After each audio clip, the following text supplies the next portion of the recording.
আল্লাহ যাকে মাফ করতে চাইবেন তাকে একটা পর্দার আড়ালে নিয়ে যাবেন, জিজ্ঞেস করবেন, এই বান্দা এইসব কাজ করছো?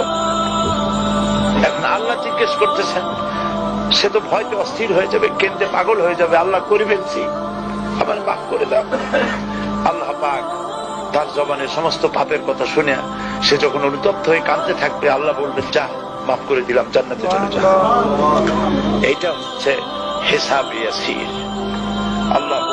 আল্লাহুম্মা হাসিবনি হিসাবান ইয়াসিরা। কাবা শরীফ মানুষ যখন তাওয়াফ করে, এই তাওয়াফের ষষ্ঠ তাওয়াফে একটা দোয়া আছে। এই দোয়া আমি যখনই পড়ি আমি চোখের পানি রাখতে পারি না। ষষ্ঠ চক্কর একটি দোয়া আছে, দোয়াটা হচ্ছে,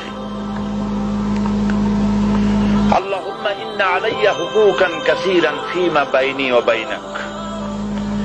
আয় আমার রব, তোমার সাথে আর আমার সাথে অনেক দেনা পাওনা আছে, আর তোমার বান্দাদের সাথেও আমার অনেক দেনা পাওনা আছে।